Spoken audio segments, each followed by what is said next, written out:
In a recent episode of The Shop, I swapped out my harmonic damper and fan belt on my 2000 Jeep XJ. Now on this Jeep, I've installed both an auxiliary transmission oil cooler, which you can see through the slots over there, as well as a secondary filter for the transmission. Now as I had the bumper off to gain access to the harmonic damper that is in there, I thought it would be best just to quickly swap out this filter. Now the transmission oil that came out of the filter was the most brown I have ever seen it, and I'm not sure if the camera can catch some of this color, but it was horrible. And so I've decided to swap out the transmission oil and do a flush of the transmission to get clean oil into the whole transmission. So underneath the Jeep here, what I'm going to do on the transmission is remove the drain plug and drain all the oil out. Now once I've drained all the oil out of the transmission, I'm going to go ahead and undo all of these bolts all the way around the pan over there, and then I'm going to drop the pan. Now one thing just to be aware of is this dipstick tube over here. If you look up there, there's a joint in the dipstick tube over here. So as I drop the pan, I'm going to need to make sure to release this joint and separate the dipstick tube from the pan at this point over here. Right, so I've removed most of the bolts. Now if you've ever dumped a pan of transmission fluid on your face, you'll know to leave just a couple of them in position while you undo the last bolt, which in my case is this one over here. So you'll see I've got three bolts which are loose but still in position, and this one is still tight. I'm going to go ahead now and undo this one, and you should see the pan loosen and start to drop. Right, so we're going to go and undo this bolt, and you should see the pan drop as I undo this one.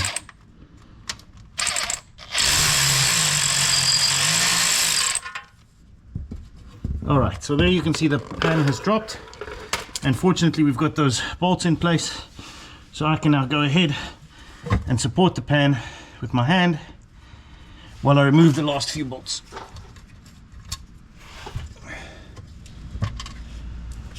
Right, with all the bolts removed from the pan, just remember that we still have to get this oil dipstick loose over here.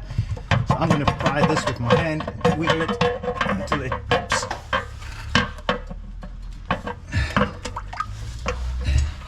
And as I was saying about getting a face full of transmission oil,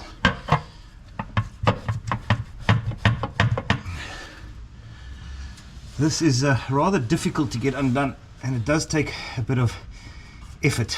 So what I'm going to do actually is grab one of these bolts and put it back into place to hold this transmission pan while I get that tube loose.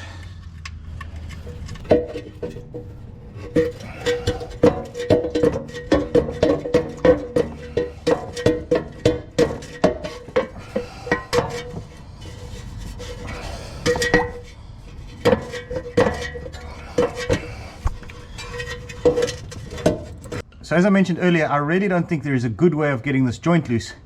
If you know of one, please leave a note in the comments so that others don't have to struggle so much. But what I'm going to try and do is provide a base for the screwdriver over here by holding the tube gently and then prying it with the screwdriver over here to see if I can get this loose.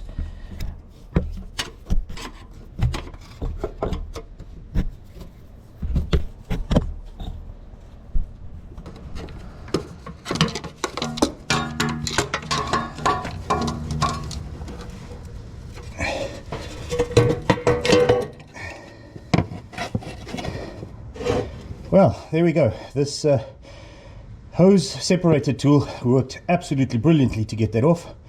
Not sure if you saw that, but it just popped right off.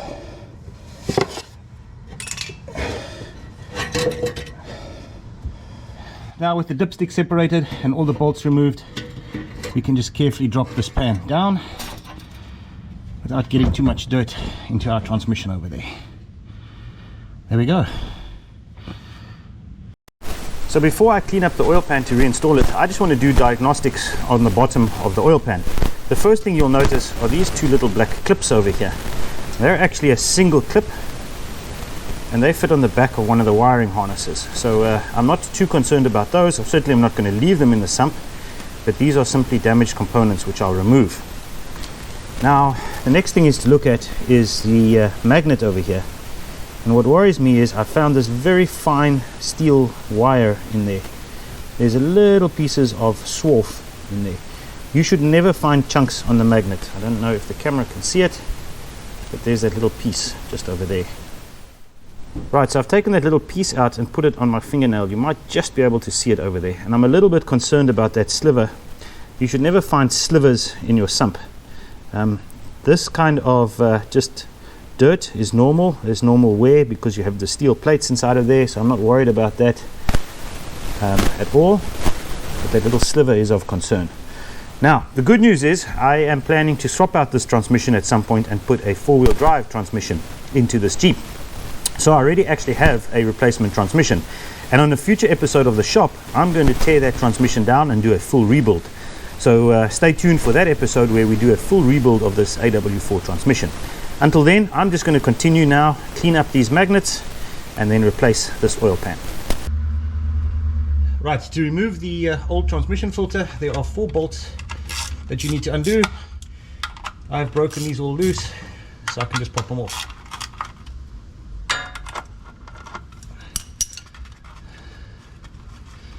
Now, do watch the length of the bolts that are coming out here.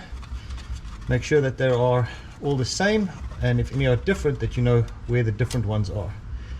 So those 2 are the same. That one is the same, and this last one is the same. So all 4 bolts are the same length, so that you don't have to worry about where they go back in. And then you just gently drop your transmission filter down.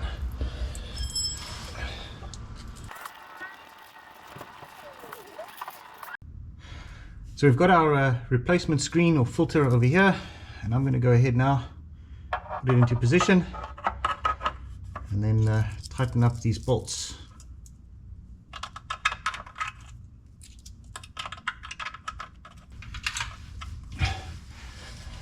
Right, so we took a quick look at our service manual, which says that these bolts should be torqued to 10 Newton meters or 7 foot-pounds. So let's go and click them off.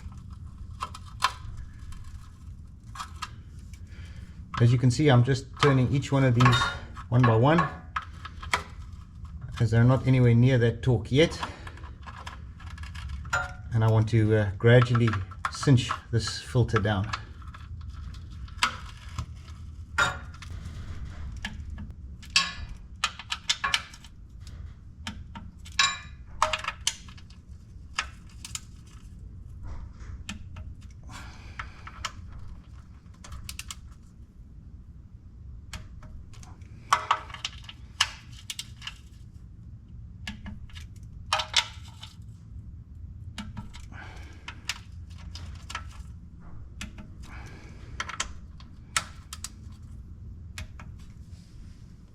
Right, we're ready to reinstall the pan. Now, something which I just learned or discovered, you can actually use the gasket to retain each of these bolts, and doing that helps to keep it all in position and keep the gasket flat while we slide the pan back into position. Just make sure that you also pick up the dipstick tube in the front over there, so that you get that to slide in as you're putting this all together.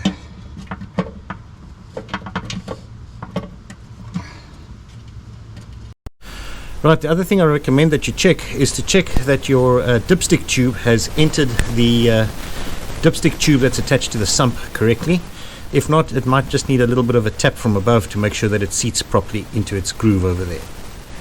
Right, as I was trying to put the bolts on for the pan, it felt to me that these 2 at the back here and one in the front has started cross-threading. So I've decided to rather drop the pan again and chase them out with a thread tap over here. Now, these bolts I know cross-thread really easily. It happened to me on a different transmission that I was working on, a similar family of transmissions. So I'm going to go and just chase these holes out to make sure that they're not cross-threaded. But a little word of advice to you, especially these ones at the back and the ones in the front. You can't get in square to make sure that the bolt enters, and you have the rubber gasket sandwich between the transmission and the pan, and so it's very easy to misalign these bolts, and they will cross thread real easy. So be very careful when you're doing the installation of the pan.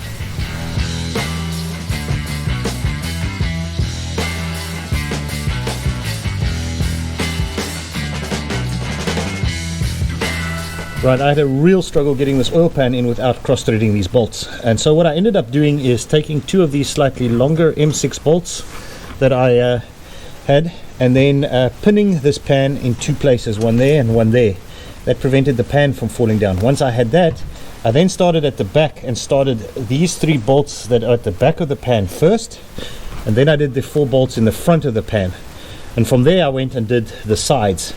Now what I found was if you got those bolts a little bit too tight, it would start locating the pan, and then these bolts would start to want to cross thread.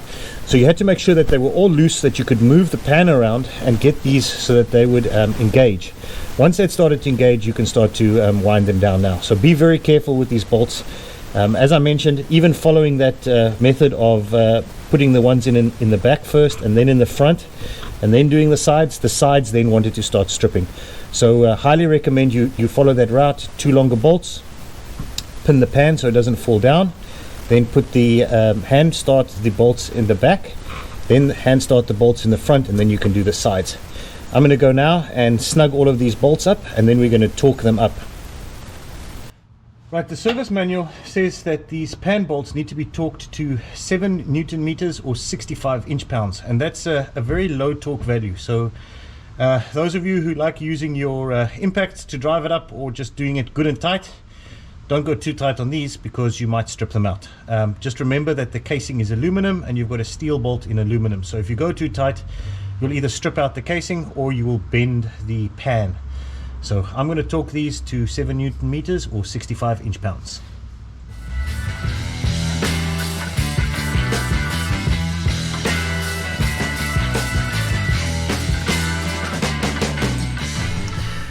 Right, so all the oil pan bolts are now torqued down. Last thing that we need to remember to put in is the sump plug over here, and we are going to torque that up as well. Just don't forget to put that in, otherwise as you pour your new oil in, it's all just going to run out onto the ground.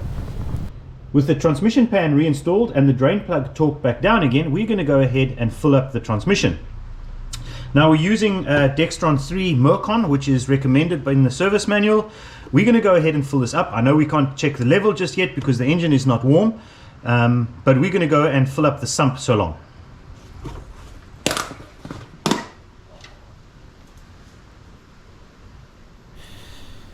In order to flush out all of the remaining transmission fluid that's in the torque converter and all of the little galleyways, I'm going to actually follow the procedure that Lexus dictates for the LX470.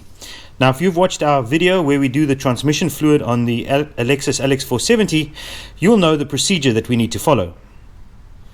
So according to that procedure, we're going to disconnect the return line over here. We're going to put the return line into a little container. We're then going to start the engine and let a quart of transmission fluid come out of the return line. We'll then turn off the engine, refill with a quart, turn on the engine again, drain another quart out and refill with a quart until we see the color of the transmission fluid changing to that of new fluid.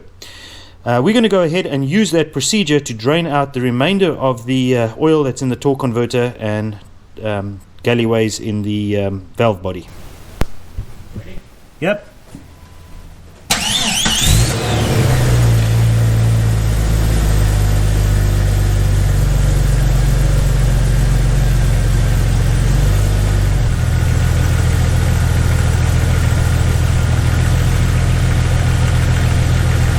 Turn it off.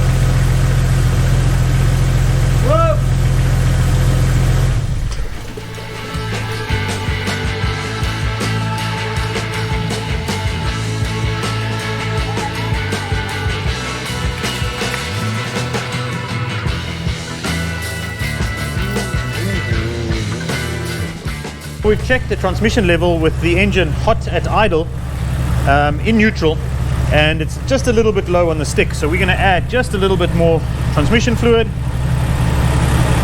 probably about half a quart, and I think that will be just perfect.